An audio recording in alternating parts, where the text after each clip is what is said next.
कधी विचार केलाय का, हवाई जहाजाच्या खिडकीत एक छोटंसं छिद्र का असतं? आजच्या काळात प्रवास म्हणजे केवळ एका ठिकाणाहून दुसऱ्या ठिकाणी जाणं नाही, तर एक अनुभव आहे. असं वाटतं ना, हे छिद्र का आहे? काही बिघाड तर नसेल?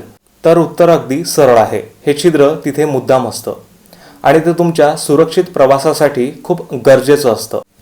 विमानाची खिडकी ही फक्त एक काच नसते, ती 3 थरांपासून बनलेली असते आणि ती ॲक्रेलिक मटेरियलची बनलेली असते. बाह्य थर हा काच विमानाच्या बाहेर असते आणि तो सगळा हवेचा दाब सहन करते.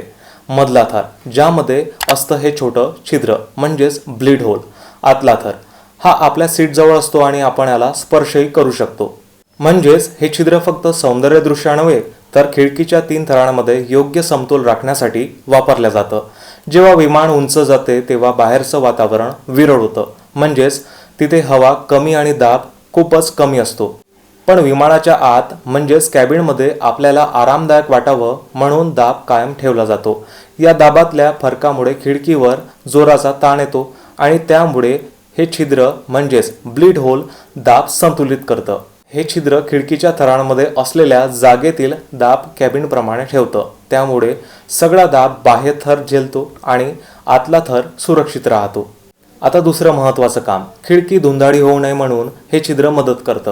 उंचावर जिथं हवामान थंड आणि ओलसर असतं, तिथे खिडकीच्या थरांमध्ये वाफ साचू शकते. त्यामुळे खिडकीवर धुके, बर्फ किंवा थेंब जमा होण्याची शक्यता असते.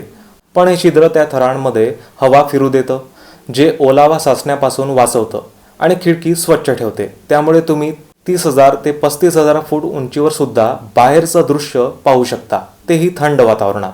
या छिद्राला ब्लीड होल असं का म्हणतात? कारण ते थरांमधील हवा आणि ओलावा बाहेर सोडण्याचं काम करतं. त्यामुळे दाबही संतुलित राहतो आणि ओलावाही साचत नाही. हे छोटं असलं तरी तुमच्या विमान प्रवासात शांतपणे आणि सतत काम करतं.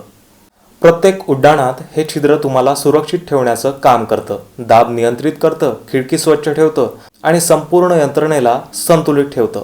ते केवळ एक छिद्र नाही, ते तुमच्या सुरक्षित प्रवासाचं एक गुप्त शस्त्र आहे. तुम्हाला जर व्हिडिओ आवडला असेल, लाईक, शेअर आणि सबस्क्राईब नक्की करा.